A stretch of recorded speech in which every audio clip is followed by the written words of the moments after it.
Woo, the Golden Stallion, the man of tomorrow, Savzu, the rated R radio star, here, ready for that action, baby. The time is 13EX. What the hell does that mean? Of course, if you're into dozenal time, or what was the other term for it? It's not just dozenal, not duodecimal. Maybe it is duodecimal. Anyway, dozenal time, which I'm a huge fan of dozenal math. We haven't talked about that on Sovryn Tech probably in a good couple of years. But one of those many things, many new systems that I think we do well to adopt, sort of like getting rid of time zones, going to the metric system, maybe speaking in E prime, more so than just English. But anyway, we got a whole laundry list of those sorts of things that who knows, maybe it'll be a thing in the future. Maybe it won't be. But anyway, wow. Yeah. Look at this. You got a little video action. How do you guys like this one, huh? For Forbidden Planet. How many people would wear a Forbidden Planet t-shirt and fill it out so nicely? What can I say?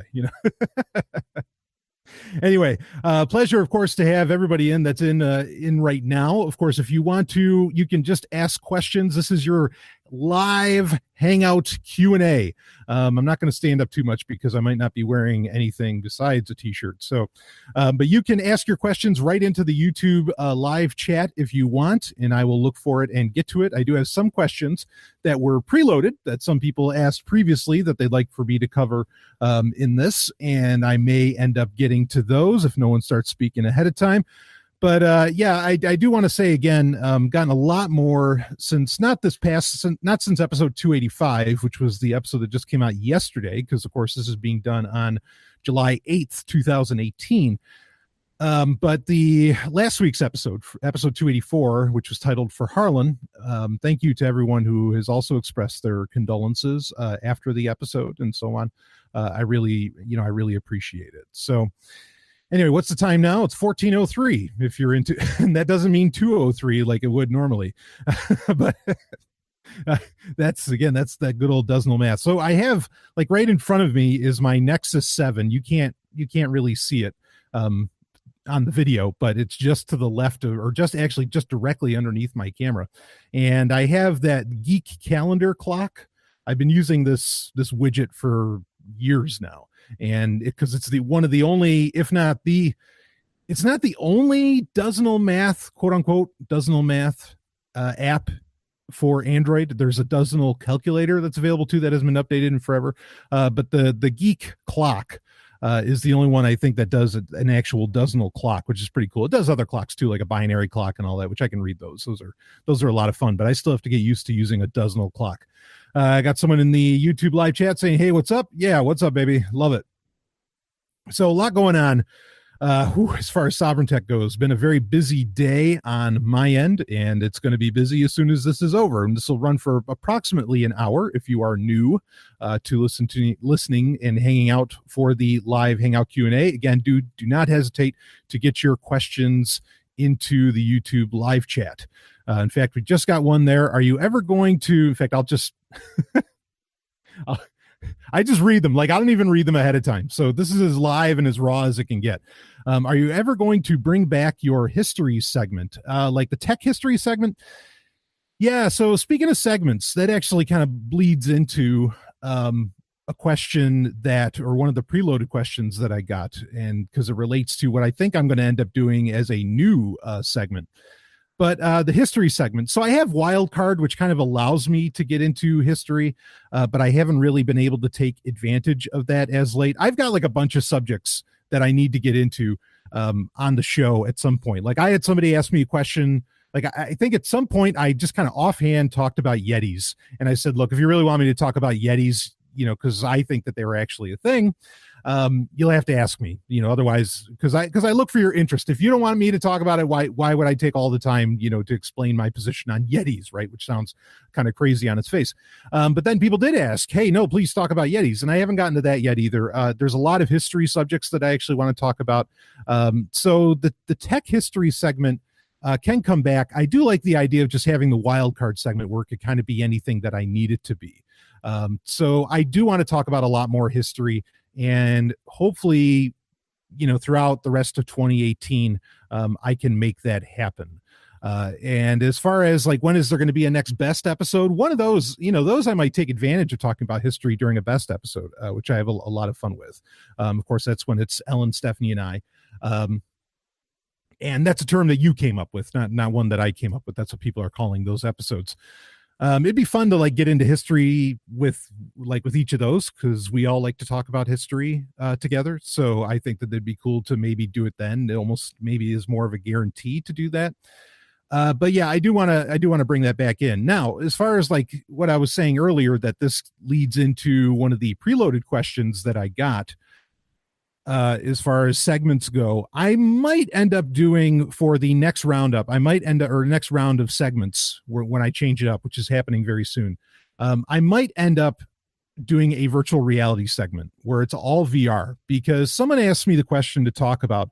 They said they asked me if I tried the Skybox app. Now, when I first hear the term Skybox, my first thought is, okay, that what is there, like a baseball card app or something, right? Because if you remember, Skybox used to be a very popular baseball card brand.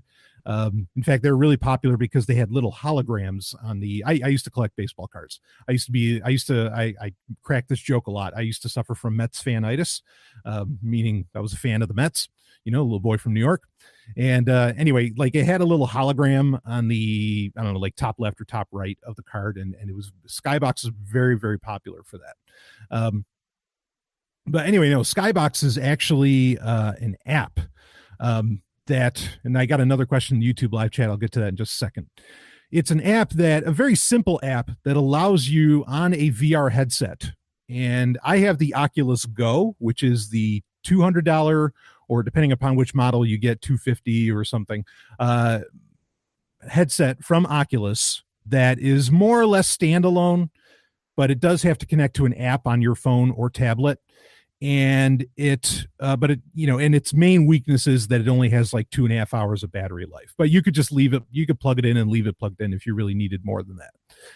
So anyway, Skybox is for the Oculus Go. And when the person said, hey, have you checked this out? What do you think about it? I checked it out. In fact, I was checking it out this morning, and holy shit. So I've said this many times, like with virtual reality, yes, I have been in the abstract excited for virtual reality. Frankly, I've been excited for virtual reality since I was a kid in the 90s. Okay. But I've been excited about virtual reality for a really, really long time. Okay. And the main thing that I've always wanted from it is I just want to, in a sense, I want to time travel. Okay. I want to go back in time. And one of the easiest ways for me to go back in time and to get lost in time and feel like full nostalgia and everything would be to imagine, or not imagine because it's virtual reality, but within that VR space, to be in an actual, like a theater, and watch a movie from that time frame, right? Like if I wanted to be in 1983, I'd watch Return of the Jedi, in a VR space, in a simulated theater. And I just want to read a comment here quick from the YouTube live chat. To me, Skybox was what they used to create the sky, or what they used to create the sky in older 3D video games. It was literally a box with texture of the sky. Yes, actually, I think I remember that as well. So anyway, so I load up this app called Skybox. And the first thing I'm trying to do with it, okay, is, and this is why I want to do a segment about it, because like talking about one of these apps like once a week, I think could be very interesting, or at least talking about experiences with VR could make for a very interesting segment. So I'd like to do that. But anyway, to get to the question, what did I think about the app? So I load it up, and there's no, like, it gives you a lot. It's very basic. It kind of reminds me, like if I were to compare it, it feels like the VLC player of VR. Okay. So on the left-hand side, you're in a simulated room. They did a nice job with the room too. It looks like you're, maybe looking over the Grand Canyon. It's very epic. It's nice, but you're in like a room, right? So on the left-hand side, you are choosing from where do you want to find the file. And it gives you a ton of options of how to find the file. And there's even software that you can install, Skybox software that you can install on your PC that will allow it to find any video file on your PC. Makes it very easy. And as long as you're on the same Wi-Fi network, you can just select from there. But so at first, I had to try and pair to my phone. That didn't work, which whatever. I've had varying degrees of success with looking at media from my phone onto the Oculus Go headset. In fact, it's really not the preferred way to go. But what it did find instantly, this app instantly found my NAS. It found my network area storage on the Wi-Fi network. And I was like, oh, well, that's fucking great. And so, I uploaded very quickly. I uploaded a couple movies and a TV show onto the video folder on my NAS. And then I put the headset back on and I go into Skybox and I go to my NAS and they're in the video folder and there's everything and it plays all of it beautifully. And here's the thing, when you start playing it, so the first thing I popped in was the 78 Superman. Okay. And I'm going to tell you. So when Skybox first opens up, it gives you a few options of what you want your environment to look like while you're watching the movie. Like it can be in outer space, it can be in this void, or it can be in what looks like a movie theater.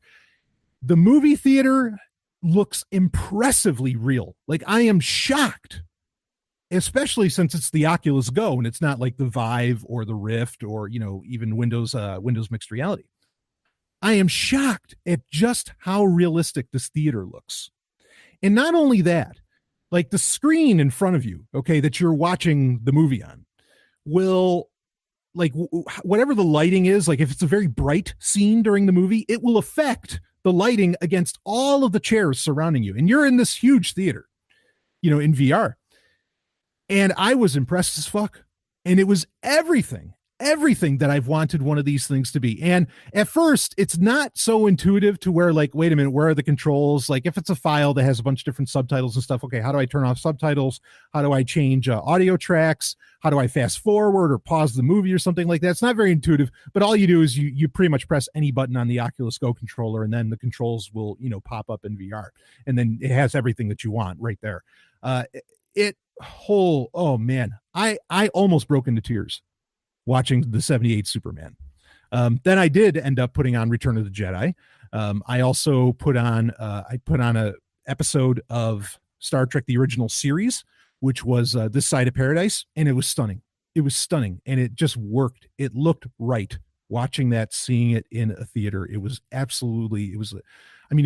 for me, it was really mind blowing. I was stunned at just how good that looked.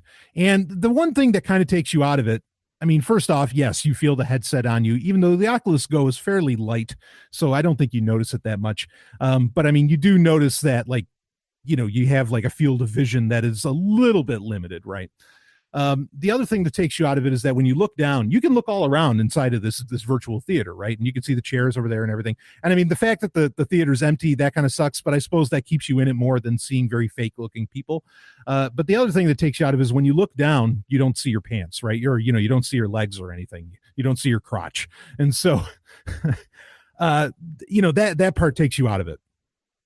But, I'm not going to lie. Like, it would be funny just to be able to look down, and even if it wasn't the best graphics in the world, just to like see somebody giving you like a simulated blowjob while you're watching a movie in a theater, I think would be fucking awesome. So maybe Skybox will have extensions and you can put in the adult or the triple X extensions, which by the way, I didn't put porn on in that. I should have. But anyway, I was very, very impressed with this. And something to understand with let me go to the YouTube live chat before I get to that question.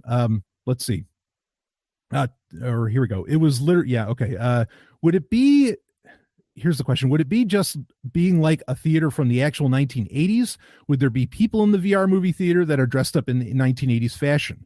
Okay. Yeah. So quick on that. Yeah. That would help. Like the theater that it puts you in is a very modern theater, but if you could choose like different eras, that would be pretty awesome. I know that there's apps with Windows Mixed Reality where it can actually, like when they did that airing, we talked about it on a Sovryn Tech Prime episode where they did a special viewing of Top Gun and they made like the theater look like the 1980s and all this other stuff. And there's other apps too, besides Skybox. Like there's Big Screen, which is also a beta app, which is trying to make like movie watching kind of a social thing in a theater.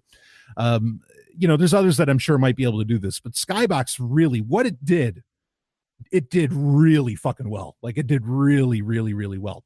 So something to understand though, and this is true for, as far as I understand it, pretty much any VR headset that you put on, any single one of them, doesn't matter what company, what model, whatever.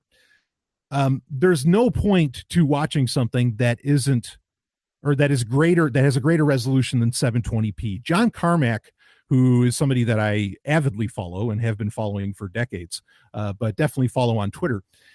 John Carmack came right out and said that, there's the technology really can't do more than 720p with any movie. And if you play like a 1080p movie on your VR headset, you're just kind of, you're just going through like extra aliasing and you're just burning battery, like unnecessary battery. So if you want to do this, because one of the flaws, okay, and this isn't a problem with Skybox, this is a problem with VR headsets overall.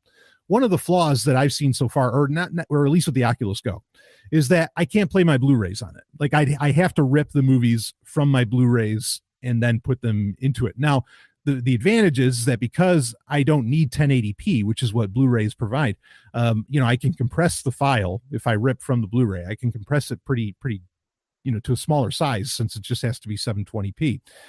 But yeah, I'll tell you, there were a couple of moments where like I forgot, like you can get lost when you're really into the movie and everything.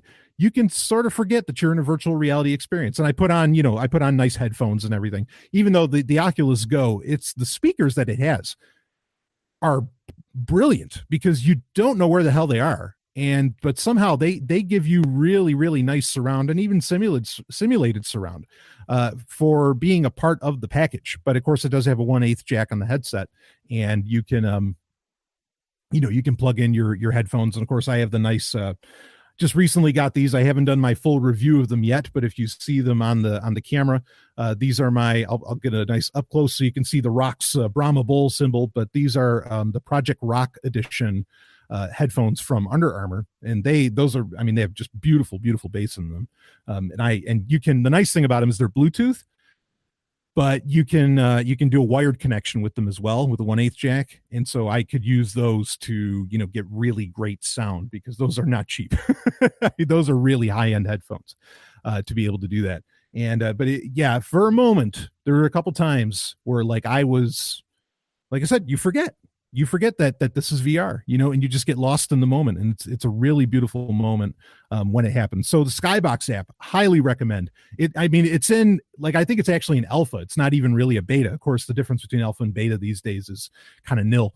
But regardless, they're still developing it, working out the kinks. But for what it is right now, 5 out of 5.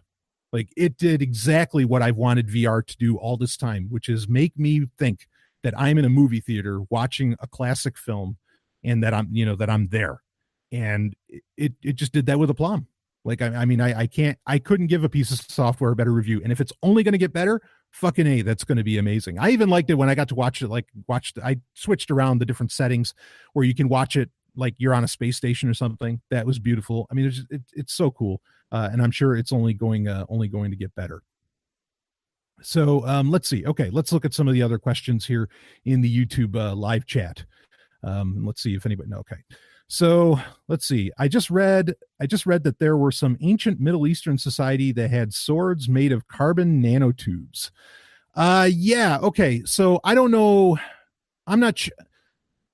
I would have to look up more on this, but yes, there have been weapons found where, and carbon nanotubes, these things can be built to a point, or you can kind of create carbon nanotubes on accident, right? If you're doing enough folding, the heat's right, and all this different stuff, you could get to that point. And it's not to say that it's easy, and it's still like, whoa, what the fuck? Why would an ancient society have this? But I think to some degree it might be able to be a fluke, but maybe it wasn't. Maybe it was a very, very advanced bit of knowledge on how to make weapons. I've heard this a few different times, that they find weaponry, okay, where it ends up like it's built out of, what equates to what are carbon nanotubes. Really, really interesting stuff. I'll have to look into that more.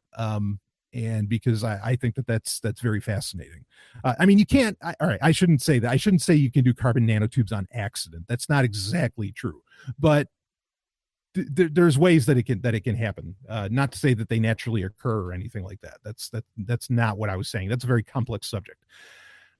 Okay. So yeah, I would, I don't like to have to look stuff up during the show. I want to keep talking. So, that's something that maybe I'll get into on a Wednesday Q&A when I look into it more. But thank you for bringing that up. Were you ever in the Little League growing up? No, I did Pee Wee wrestling when I was really little, because I loved wrestling and I thought that was wrestling, but it wasn't. I didn't get to I didn't get to do diving elbows on anybody in the third grade. Right.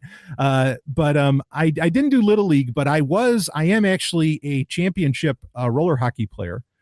I'm also a championship roller skater, as in I have medals, and trophies. Like I'm, I've talked about this before, but you can't imagine just how good and I don't mean it to sound as a boast. I just, when you're good, you're good.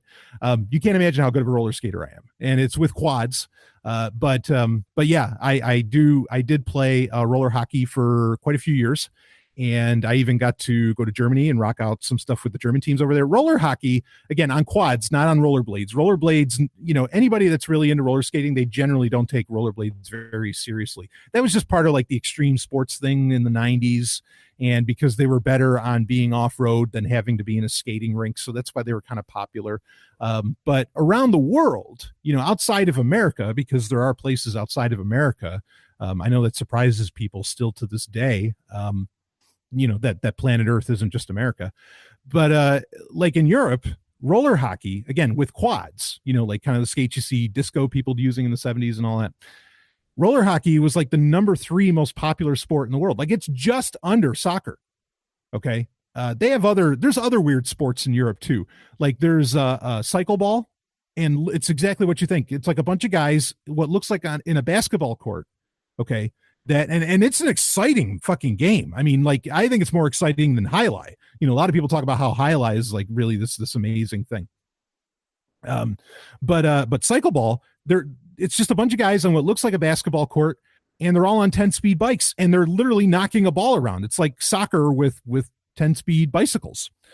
Just a remarkable little sport, but very popular over there. Kind of like cricket, and some of these other ones that are wildly popular, rugby, but even rugby, you think when people think European sports that are unique, they think of rugby. Roller hockey's infinitely more popular in Europe than rugby is, but nobody really takes it seriously. I mean, in fact, it was kind of annoying because I was on a national, medal winning roller hockey team with an official organization, and also understand that roller hockey is an Olympic sport. Okay. I'm not saying I was good enough to play in the Olympics, but I played with, or I was friends with gals who were Olympic players. Okay. But in gym, when they'd ask, hey, who here plays a sport, and I would say, well, I play roller hockey. They'd say, oh, no, you're not, you don't actually play a sport. I mean, it's just, dumbass Americans as usual. But yeah, I did do that. That was the one sport that I did. And well, if I don't say so myself, I was pretty fucking good at it. Let's see what we've got here. Extreme sports. Let's see. Someone says, some recent events have reminded me about Script Kiddie tools from the 90s. Did you ever use any of them? Script Kiddie tools. Yeah. So, I think I told the story once. I'm not gonna, I don't know if I'm going to tell the story again, but I used to use credit card generators to get onto Prodigy. That's not exactly a Script Kiddie tool. I mean, but that's kind of close. Yeah, I messed, people talk about war drivers and all these other things. I'd mess with some of that, in the 90s. And NetBus hard RIP. Yeah. Oh, nice. Yeah. Yeah, but there might have been some other tools that I messed with, but the one I'm definitely willing to admit to, and that I got caught on, and it ended up being a bit of money, was using a credit card generator, so just to get on that old Prodigy. Let's see what else we got here. Do you know assembly language? I have tried to learn assembly off and on. Because, and part of that is because Steve Gibson tries to write everything in assembly. And so for a long time, I've really tried to learn that, I say, sort of off and on. I can do Java, Go. I know Go fairly well, Ruby, and that's as far as anything that like I could actually do some business with. Those would be it. And I mean, if you want to count HTML, but a lot of people know HTML. But yeah, Go. I was really excited for Go. Yeah, Python's fantastic, no doubt about that. It's so easy to just jump on that, and yeah, love Python. But I was really excited for Go for a while, and I thought that was actually gonna like take things over, including even when people were writing a lot of blockchain clients, like for Ethereum or Bitcoin in Go, and I was like, oh, awesome, this is gonna be great. Finally Go is gonna take over, and it just never really happened. So I've started learning Rust a couple of years ago, and I haven't kept up with it very well. But that's another one where I don't know how many people are really, necessarily jumping on board with it. As to where like knowing Python is just fantastic. Let's see what other questions we got here. Do you think that MacGyver would have? Oh, okay. We got someone in the Hangout too, which we'll get to that in a second. Do you think that MacGyver would have also been one of those 1980s individualistic heroes you were saying were prolific in the 1980s movies and TV shows on a podcast ep? Yeah, absolutely. MacGyver was totally that individualistic. Like he took care of the business pretty much all on his own. I mean, sure, he had Pete right at the Phoenix Foundation that would help him out. And he'd have a couple other people throughout the show's run. MacGyver, hugely influential show for me. If you knew how often I listened to the MacGyver theme, and not the new horse shit, I haven't even watched that. I don't care. I don't need it. Richard Dean Anderson was the man. I mean, just in fact, my mother was obsessed with Richard Dean Anderson. It was the whole reason I got to watch Stargate SG-1, even though she knew it was on Showtime and it was going to be kind of an adult show, was because she's like, well, Richard Dean Anderson's on it, so let him watch it, who of course he played the original MacGyver. But yeah, MacGyver, big, I mean, how could you not love that? And it's a show where they had to BS some of the stuff. Like they would change little parts of the, like when MacGyver would be explaining how you do something, they would change certain elements of it. That way you couldn't actually do it yourself, because there was concerns that MacGyver would effectively make a generation of, terrorists, frankly. But still, I mean, just the abstract notion of the show and everything, and it was really awesome. I love the fact MacGyver, like a lot of those 80s heroes, not so much the A-Team, but where they really weren't into using guns. Even though in the first episode, MacGyver does use a gun, but that's the only time, and then they changed that after the pilot episode. Same is true for Knight Rider, where Michael Knight, he has like an Uzi, I think, in the first episode of Knight Rider, and then you never see it. He never uses a gun again. And the best thing you get is like maybe a laser when Kit is taking on Goliath, and he has to take out Goliath's missiles.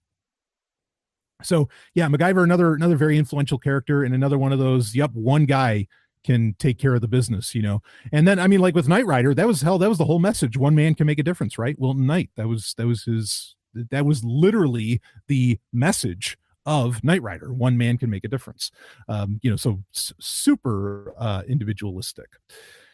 Let's see, what else do we have here? I hope they one day make a VR app that allows you to use New York City subways from the 1920s. That would be fucking awesome. I am totally with you on that. Okay, so if we have Daniel actually in the Hangout, if he wants to come on. Daniel, how are we doing, man? Doing very well. How about yourself? Doing great. So, well, yeah. As great as one can. Yes. And again, deepest, condolences for Harlan. I honestly, I don't keep up with any news whatsoever. Sure. And it's a good way to stay sane. It is in this day and age. But yeah. This isn't my question. So if you don't mind me going for two questions, one thing is actually just a request. You kind of mentioned it that you might want to do that, but if you could, it would be great to just do like a patron Q&A. Just factual or whatever about like who Harlan Ellison was, what he did, because I gathered from what is it, 6 years or so that I've been listening to you, and certainly from the last episode, I gathered a bit of here and there of what he did, but I still really short of going and reading the Wikipedia article myself, if it does provide some catharsis, to actually just do sort of a show about who he was, just to get the rest of your audience and on board on on that would be awesome. Sure. And if it's not that. possible, or if it's too emotional, then that's fine not to as well. But just know there's at least one Patreon. One Patreon for that. I really appreciate that, and that is something I'm actually just marking that down. I will do that for an episode. Because I mean, well, again, like I said in the previous episode, he's worth it. So absolutely, for sure, yeah, and it certainly seemed that way, and like listening to him talk and the things that he said, like, right on, man. I mean, this is like, right. even just small things like his pet peeves is like, I couldn't care less, or I could care less, and it's like, someone else understands me. It's like, oh man. Yeah. Like too many where it's like, yeah. Anyway, but I'm. It seems like one of those things that it's too little, too late. But I'm starting to get an appreciation for who he was. Sure. So it would be, and admitting my ignorance, I hadn't read a single book or story of his, so it would be very interesting for me to get a bit more context there. Yeah, absolutely. But my question for today, I think it was the most recent. I don't know. I just listened to like 6 of your episodes in a row for the last 2 days. But I think one of the most recent episodes you'd mentioned about Elon Musk and Ian Banks. And actually, one of the things that struck me was when you pointed out that the big three, Zuckerberg, Musk, and Bezos, all to some extent or another are following Ian Banks and or his works. Mm-hmm. And I'm wondering whether it's something like it's going to be a trend, or if they're picking up on the trend and want to be part of it. Similar to how like 60s, 70s, California, not everyone, but there was quite a trend of following, what's her face, Ayn Rand. Yeah. Whether Ian Banks is a new Ayn Rand, and if so, what are the consequences of it? I mean, is it literally just to justify UBI, or is there more to it? And if so, seeing as this is someone else that I know nothing about, you are in a much better position to kind of say, okay, if we were to take it down this path, what would the consequences be of the next trend being, Silicon Valley and California, trendy people saying that they're following in the footsteps of Ian Banks. So what would a future like that look like? That's I guess my question. Yeah, so I'll mention again that I think an important book to read is called Trekonomics, which yes has to do with Star Trek, but it is a full-on, and they talk about Rothbard in it too. It is a full-on economic treatise and expose, I think, on where a lot of these guys are going with everything. I've talked about it before, but I just want to recommend that again. I do think that, like you said, the UBI part of it, using Ian Banks's work as a justification for UBI is an important aspect as well. And something else to bring up is that UBI is also a central part of, at the very least, the TV show, but it's also in the books of the show called The Expanse, which is probably the best science fiction show out there right now, which Jeff Bezos himself said he was a fan of, and he's actually, Sci-Fi Channel was going to cancel the show after season 3, and Amazon is now going to end up making the season 4, where UBI is a part of that as well. So I think UBI is a really, really big part of this.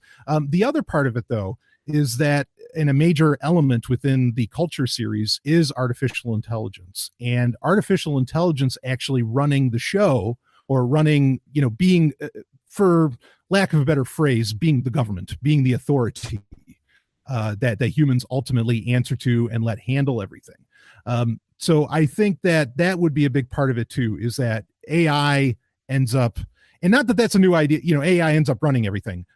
Not that that's a new idea either. You could go to shows like Buck Rogers in the 25th Century from 1980, where you had what was called the Computer Council in it, and literally you had these little computers that were even controlling the weather, and by design, and that they were in charge, and humans, because the idea was in Buck Rogers was that humans fucked things up so bad that humans willfully handed over authority to artificial intelligence to say, okay, look, no, we screwed it up. You run things. And then everything they do ultimately has to answer and ultimately has to be agreed upon by AI.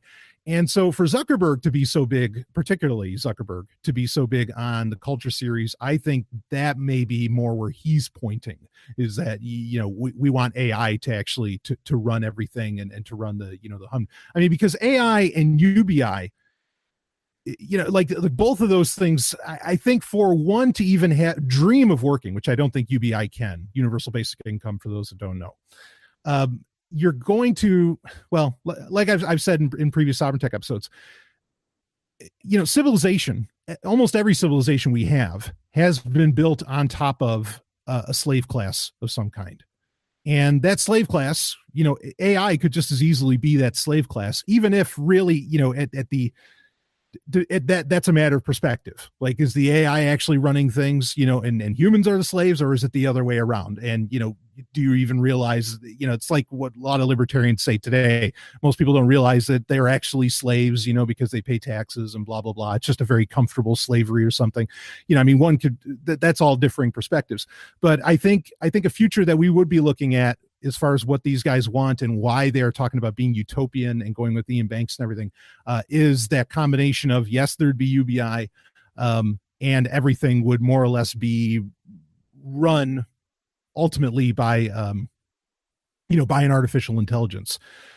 Which interestingly, Harlan Ellison, one of his more, if not most popular short stories, which is Repent, Harlequin Said the TikTok Man, is all about the problems when you have things running on such an efficient system.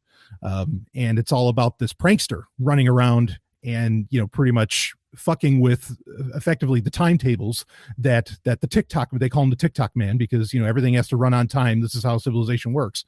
You know, all about fucking with that. And it's a lot of fun. So does that kind of answer your question? That's where I think it's going, or did you have something more on that?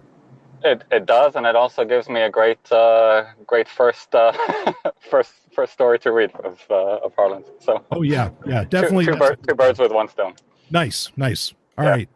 Anything else, Daniel, or you're good to go? No, I'm good to go, and I'm actually going to drop off and listen to the rest when it comes out on audio. Excellent. Awesome. Thank you so much. Yeah, I appreciate it, man. Thank you. All right. We've got Jacob in the Hangout, but before I get to him quick, I'm just going to take a quick look at what's being said in the YouTube live chat. Let's see. That new show is not MacGyver. It's cut and paste CBS bullshit. Yeah, I'm certain of that. The original MacGyver theme and the show is the shit, on the other hand. Yes, the original MacGyver theme and the show both are just absolutely phenomenal. One of the reasons I love having my CBS All Access actual account is because even though I don't want to support the new MacGyver, but they have every episode, and even the two little TV movies that they made, one where he goes to Atlantis and everything, which actually started MacGyver, the movie about MacGyver, like finding Atlantis, kind of kickstarted my whole obsession with Atlantis itself. And that has been a lifelong obsession. And most people don't realize, like, Atlantis, and I didn't realize, of course, when I was a kid, but Atlantis is, I think, the most written about kind of like subject of its kind out there. I mean, there's just so many books about it. It's like Dracula, you know, there's just tons of shit about it.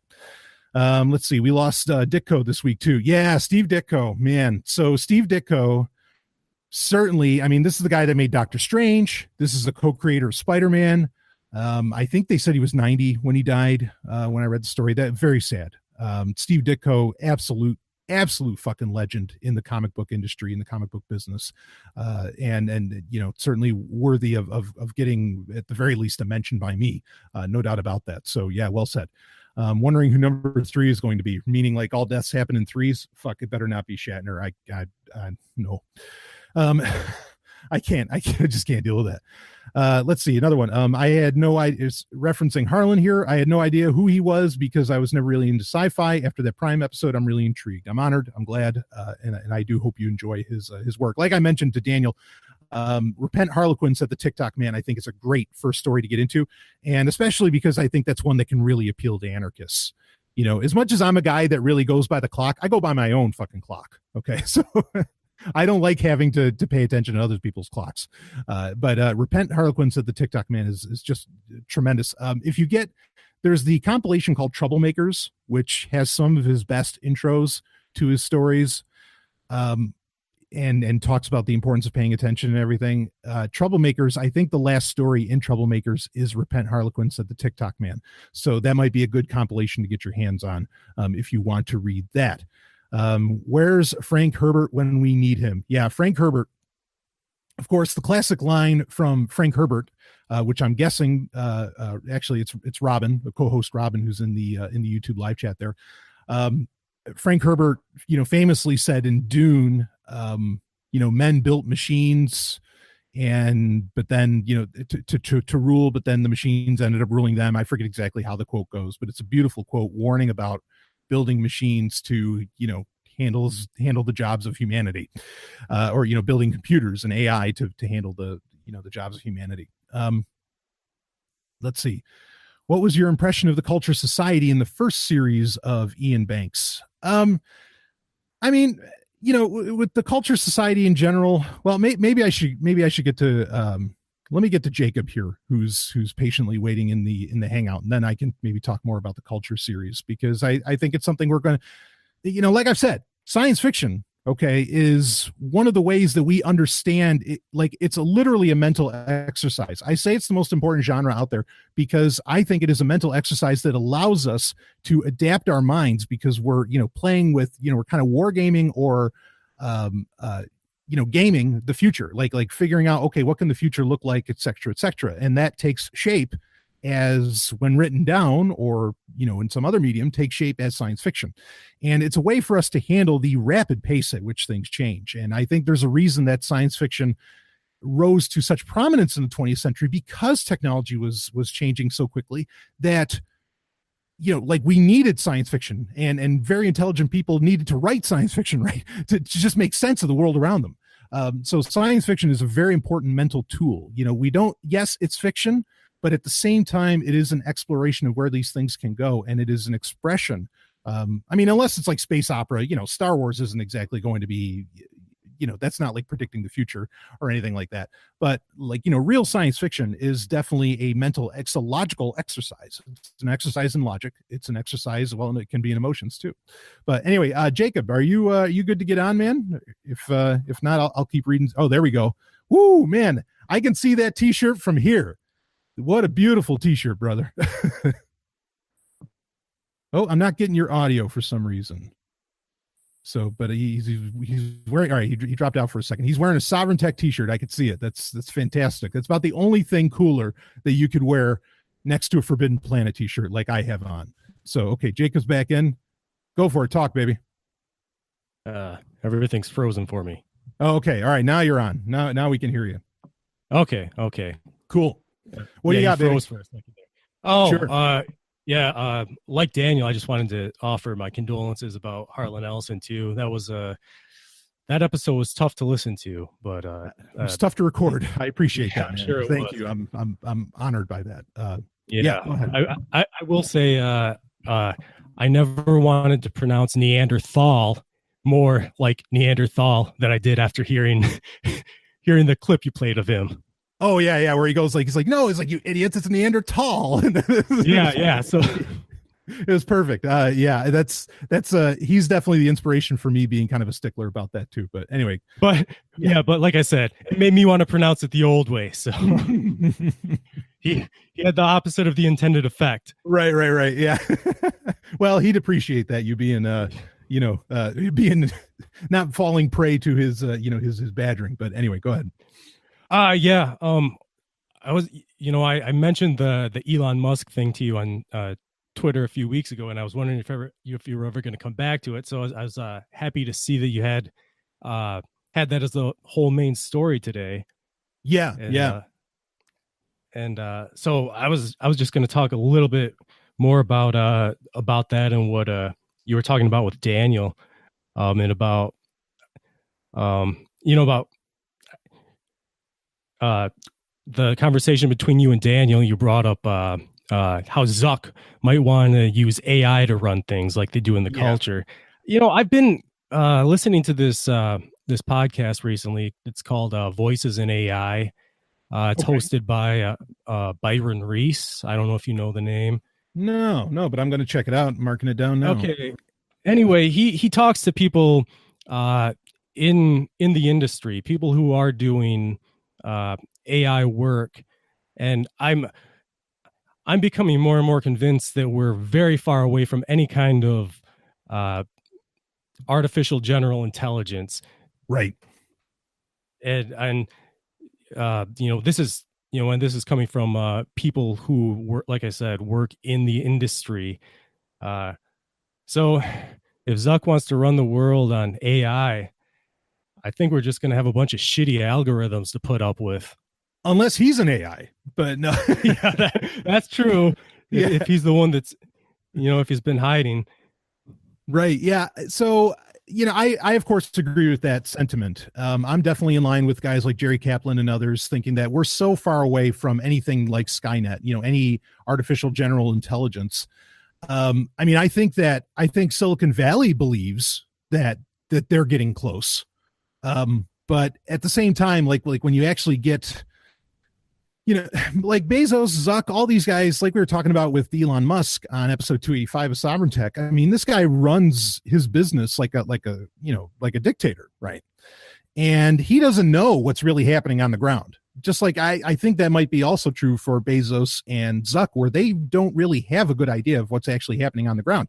And like Jerry Kaplan once famously said, he's like, if you go to Google and you ask that person, hey, are you working on artificial intelligence? Just about everybody will point at another door saying, well, no, I think that guy down the hall is, I'm just working on this, blah, blah, blah. Now, there's the possibility that with a lot of people who think, well, we're not close to AI, there's the possibility that the AI is being developed much like the Manhattan Project. Okay. Where with the Manhattan Project, nobody knew what they were working on. You had a bunch of different teams all working on completely separate problems, having no clue. And that's why it's called the project, because it was a gigantic project with a bunch of different, different teams and different scientists.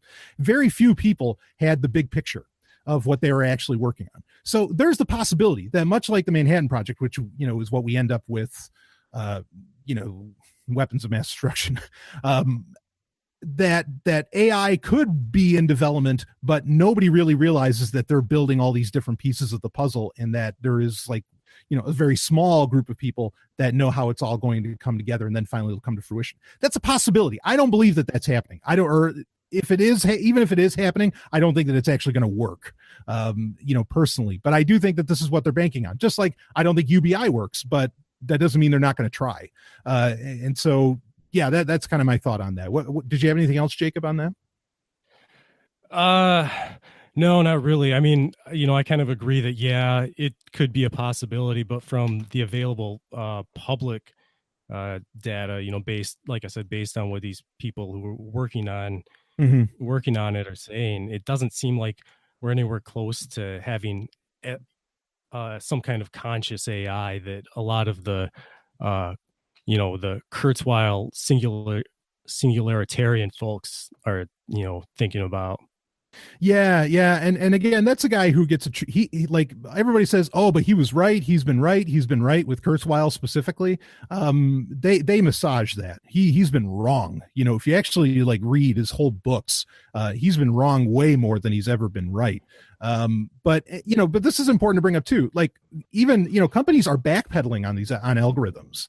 In fact, someone just said in the YouTube live chat, we're already putting up too many shitty algorithms. The platform we're using right now is a prime example of that. Right. Yeah. I mean, YouTube and Google, et cetera. But Google is backpedaling on the use of algorithms. Like in their news app, they said at Google I/O, well, we're going to get rid of like the algorithmic news feed, and we're just going to, put like hot stuff at the top, and then everything underneath it is just going to be, whatever's kind of popular for the day based upon clicks. But they're not doing the personalized algorithmic news anymore in the Google app.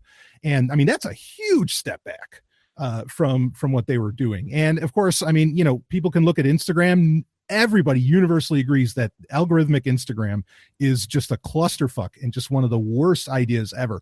I mean, I could almost believe there's a part of me. Yeah. I think that guys like Zuck and whoever, like they're really hoping that algorithms can end up running all this stuff and can end up, doing a really great job. But there's a part of me too that thinks that a lot of times they like to put algorithms in, not so much to the reason the algorithms are shitty isn't because it's controlling or like trying to help us out and it just does a bad job of it. A lot of times I think that the algorithms might actually be doing their job, which is just making sure we see what quote unquote they, Zuck, whoever, want you to see. Because you never have a problem like seeing shit from celebrities and all these other people. And it's a real problem I have with when everybody's saying, oh, the internet is democratizing media and all that. And like now anybody can become a star. And absolutely not. I think the algorithms, they're probably their true purpose is far simpler, which still speaks to your point that they're BS. But I think their purpose is far simpler of just being able to control what kind of content gets out there, not so much about personalizing it for you or giving you better content necessarily. So anyway, any thoughts on that, Jacob? Yeah, that's definitely a possibility. Sure. They've got to pay their bills, with their advertisers. So that's heavily incorporated into algorithms. So any posts that might be relevant to advertisers could be more likely to show up, Yeah, absolutely. I mean, even if it is just a personal post, if it connects with an advertiser, it could be shown in your feed to I don't know what I'm going off on. It would be favored. I mean, and it's true. Like I've shared posts of like when Amazon had a sale on a Sherlock Holmes collection, and it was like one of the most popular posts I ever had on Facebook, back in the day.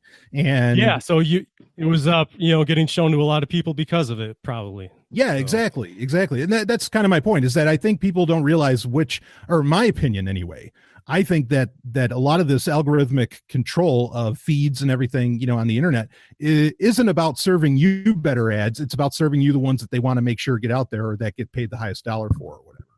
It really has nothing. Yeah, it has nothing to do with you getting better ads. I mean, that whole better ads thing is, well, I mean, there's so many problems with that. That's a whole other huge conversation. So anyway, anything else you got, Jacob? That'll be about it for the day, I think. I just did want to mention I was browsing on Amazon Prime. I know, I think you're aware they now have Babylon 5 on it. And, And I've never watched it, so I was putting it in my to watch list, and I saw it had 666 reviews. So I immediately thought of you.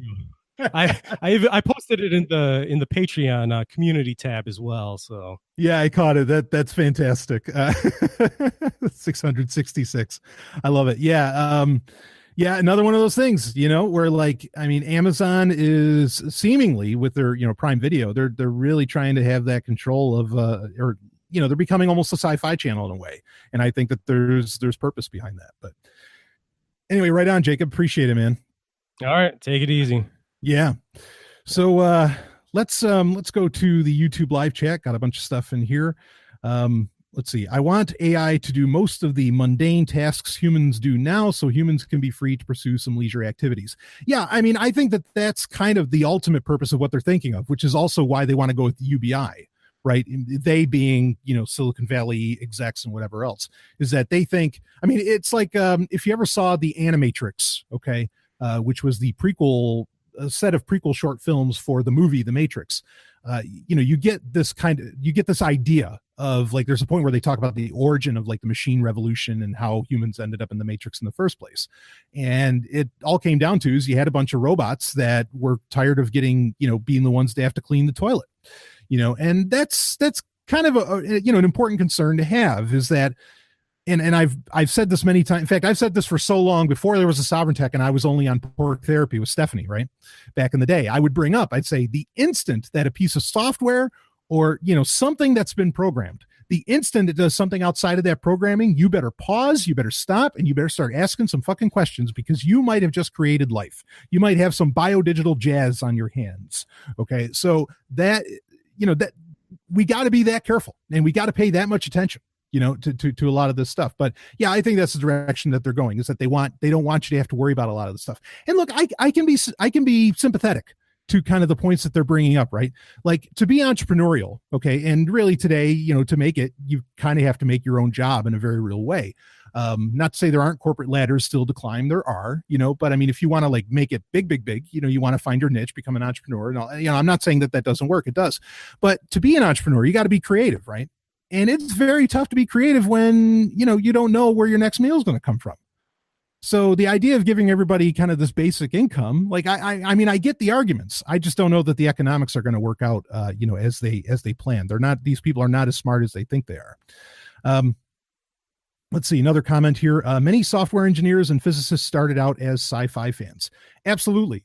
You know, another important thing to bring up is that engineers, software engineers, go down the list, all used to have to go through humanities courses. They used to have to go through philosophy courses because it was considered that important that you understand the human condition as much as you understand the technology that you're trying to develop and going for. That is a, no pun intended, a lost art.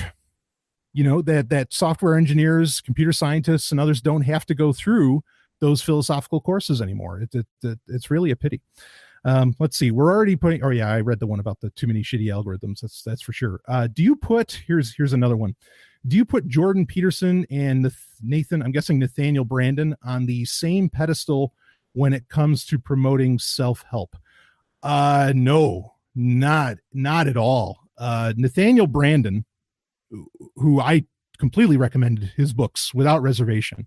I mean, yeah, Nathaniel Branden isn't an anarchist. Neither is Jordan Peterson for that matter.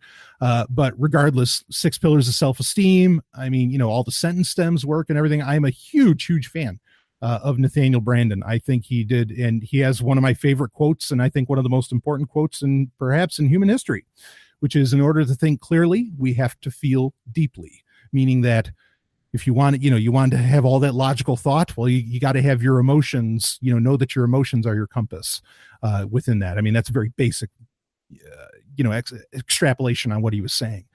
But yeah, we can't dump our emotions, folks. So Jordan Peterson is where Nathaniel Branden would, I think, and did break a lot of conventions, a lot of traditions. He would just toss them right out the fucking door. Jordan Peterson, to my mind, is a staunch defender of traditions and a lot of things that have fallen away, I think, for good reason. And that's not to say, actually, Jordan Peterson, it'd be awesome if he got a little more into studying, shall we say, the philosophy around technology. Okay, because one of the major points that I bring up, and I don't really hear a whole lot of other people bring this up, but I'm not patting myself in the back. We're not ready. And I've been saying this for a while. We're not ready for the level, or most of us anyway, aren't ready for the level of technology that we have today. And Jordan Peterson's response to the modern world is that, well, we need to go back to how things were 50 years ago, or however long ago that he wants to put, that whatever, arbitrary timetable he wants to put on where the good old days were, which, folks, there were no good old days. Regardless, I think he is completely ignoring, and most people are completely ignoring that, in fact, actually on the Harlan episode that we talked about, I talked about Tinder, and how that is really fucking with our very concepts of human relationships, in ways that I think even the guys at Tinder don't understand. And when you ignore technology's role in how it's reshaping things, okay, I think you come up with some very, very odd ideas. And I think Jordan Peterson is one of those guys who's coming up with very odd ideas. I mean, there are like concepts of, what makes a relationship, what makes a family, stuff like this, that has been falling away long before computers were like a major part of our lives. You think like with, in the 60s and stuff like this, where, free love and a lot of these other ideas. And look, even concepts like free love, in fact, you're all patrons, so you get the deal. The book that I'm actually doing right now for Sovryn Tech First University by William Moulton Marston, Emotions of Normal People. I mean, this is this is totally pre-computer, right? I mean, more or less, not counting the stuff that Ada Lovelace and whoever else came up with, right? This is not, just a stone's throw away from the time of the Civil War, pretty much. We're talking the 1920s, okay, at Harvard. And you are getting the foundations of the human condition being questioned, okay, by this guy. and even, by a lot of the members of the early feminist movement. Now, I know a lot of people want to hear the term feminist, and I'm sure Jordan Peterson would shit at bricks if he heard somebody said feminist to him. You got to understand, there's not just one type of feminist. There are, at least like 3-4 waves of feminists, right? I mean, you have your Emma Goldman types, then you have your more modern types, and those two are very different things.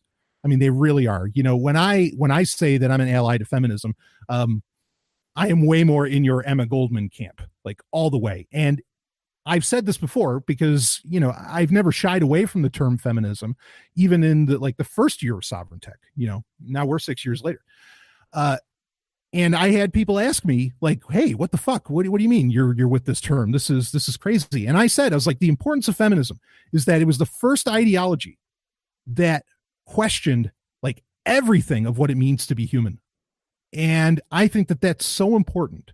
And, Emma Goldman was a big part of that. And there's lots of others, and including outcroppings with guys like William Moulton Marston and whatever. Again, you don't have to agree 100% with everything. I don't agree 100% with everything Emma Goldman said. I don't agree everything with that William, Marston said, and so on.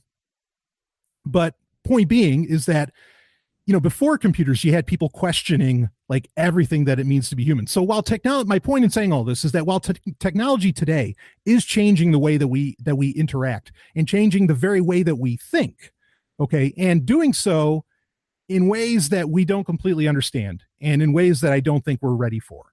Okay, there are, there were appeals and attempts at changing the relationships that we as humans have with each other long before technology, took over the world, as it were. Okay. Or, computer technology, more specifically, I guess, took over the world. So it's not like, oh, well, then that just means that, well, polyamory is not like really a thing because that's just an outcropping of the PC revolution, of the digital revolution.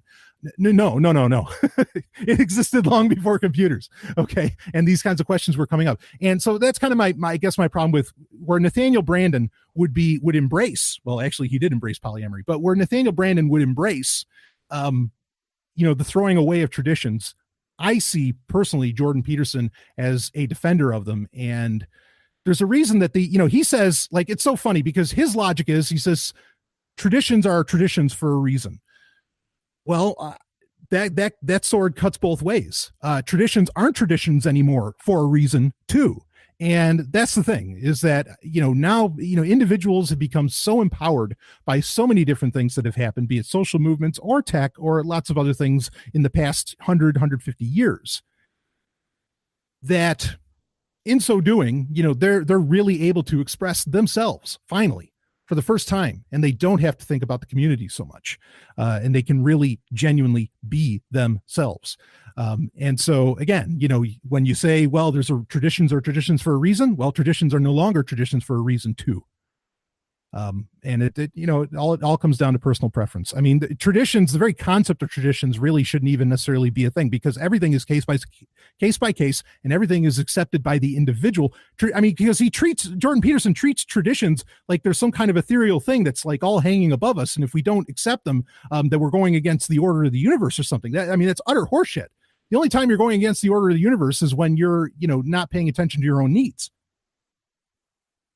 Not that we understand consciousness that well either. I mean, talk about something we understand less than we understand technology's effect on us. But regardless, that's my point. So anyway, there you go. There's my thoughts on Peterson. If people find him helpful, I guess they find him helpful. I don't know. I've never heard anything original from him. I think that his appeals to conservatism, his appeals to any kind of traditions and all that, I think do far more harm than any kind of good. But, not everybody sees things that way. So let's see.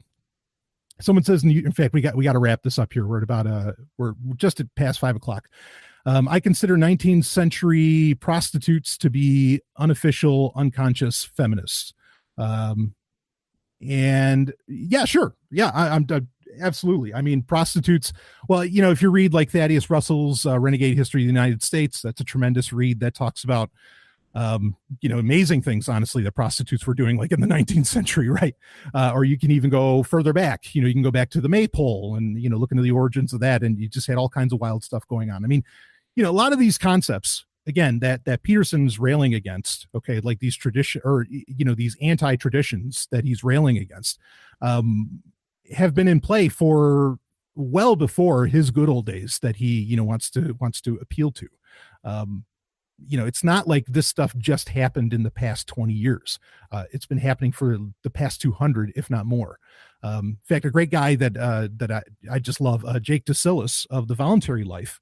He's done great episodes on talking about like Western civilization and all this. And I think his points are very sound. And he's not the only, I mean, he's kind of quoting some other people too, but he really drives the point home that you have, in saying, oh, well, there's these traditions, blah, blah, blah, and you have this difference between East and West and Catholics and this. And his point is not actually. His point is that today, as an American in 2018, have more in common with somebody in Korea than you do with an American from 1818. And I think that point is sound. Okay, you have more in common, with that person today than you do with the person from the same quote unquote civilization from just 200 to 300, 400 years ago. Okay, so like it's more like it's a difference between moderns and ancients, not Western and Eastern and all this stuff. And I think that it's true too that, well, anyway, I could go on and on about this. Who is this guy you are referring to? If you mean Jake DeSillis, look up the podcast, The Voluntary Life. It's a fantastic podcast. Jake is an anarchist. He's one of the, in my opinion, as far as people that actually have like any kind of audience and have a show, he's one of the last few really principled guys left. Not that he and I see eye to eye on everything. I don't think I see eye to eye perfectly with anybody, but regardless, Jake, he lives by everything that he says, and that is very rare. And I can't think of another libertarian podcast that really lives up to that. But he does. So, or at least it's hard for me to think of one. I shouldn't speak in absolutes like the Sith, right? Anyway. Yeah. He says, oh, I heard of him, like his podcast. Yeah. His podcast is great. Okay. So I think that we can wrap this up. I know there was the question about what Complete Liberty was the best libertarian podcast. Complete Liberty is good stuff. So yeah. Let's see. Yeah. There was a question about the culture. Like, what did I think of the culture, which from Ian Banks's Culture series books. I mean, that it's tough because it's a series that went on for a while. And so there were little changes here and there, but overall, I mean, I think like the idea of AI running things, I'm not the biggest fan of that. But the idea of humans being hedonistic and paying attention to their pleasures and living for their pleasures. I mean, that abstract notion, which Ian Banks was certainly forwarding, I think is a wonderful thing. I'm totally on board with that. I mean, I've self-described as a hedonist, certainly as long as Sovryn Tech's been a thing and well before. So, I have no real problem, with that. But anyway, so yeah, I mean, that's the only, really, because that's it. I talked about that in episode 285, where, Ian Banks made it very clear, like his kind of foundations for a human culture, for human civilization, is art, hedonism, scholarship, and exploration. You have no argument from me. I totally agree with that 100%, that is the very foundations of the human condition. Because like I said, art is its expression. Exploration is not just its expression, but what's the term that I'm looking for? Its application, one could say. And scholarship, I mean, that's what we do. We learn that's a byproduct of that exploration, and hedonism is the why. Hedonism is totally the why we do all these things, because we have these desires. We have this, hopefully, like I say often, we hopefully have this enlightened self-interest. And, and we go forward and we explore that. So ourselves and outside. Anyway, I think that'll wrap it up for this week's, or for this month's live Hangout Q&A. I will tell you, I am toying with the idea, and I'd have to do it a couple weeks in advance. I'm toying with the idea of doing a live Sovryn Tech Prime show where it would be open to everybody to come on, and I'd do it for 2 hours. People could come on the show. We'll shoot the shit. We'll do it just like we do these Hangouts. And I'll bring stories just in case there's a time frame where people aren't asking questions or something. But, I would be curious to see how many people would show up, because, we've got listeners in the 5 digits, and I wonder how many thousands we could get to pop in. if we could get thousands, because something I'm certainly also learned is that, you can have, you really don't, as far as, people like going the extra distance with anything that you do. Okay. Like with a podcast, say, you can only get about 1% of people to go the distance with you, to go that extra mile where they don't just listen, right? You can only get about 1% of your audience to interact. I guess that's the best way to say it. And that's not an insult. There's nothing wrong with that. Like, I mean, I don't really interact with Steve Gibson, and I love the show and the guy's a hero. But yeah, I mean, it takes, you only get about 1%. So when I have, 100 patrons, 10,000 listeners, that adds up, right? Like that makes sense. But I'm curious, when you have 10,000 listeners, like how many people would actually be a part of that? Would I get 100 people, or could it be more? I think it'd be fun to, really to explore what that would look like, doing a truly live Sovryn Tech, because it was so much fun doing it at PorcFest too. Like that was definitely a fun part of PorcFest. So anyway, someone in the YouTube live chat says I'd show up, and then always enjoy chatting with you. Absolutely love hanging out with you guys live, guys, gals, and Z's. I really appreciate it. It's always a great time. So I will wrap this up. More content to come out throughout the month of July. Of course, got great stuff lined up. Relationship Rhombus, got a Star Trek update, Star Wars update. I mean, all kinds of great shit. And we're going to do more of Emotions of Normal People that I hope people will check out. And I will do that Harlan episode. I will make that a thing. Where I will talk more about what Harlan did, because I can certainly speak to a lot of that, and maybe I'll tell a couple stories of of things he and I did, because now I don't have to worry about whether or not he'd want me to tell. Ooh, man. Anyway, thank you again all for hanging out. I will see all of you on the other side. Where the hell is that button? Oh.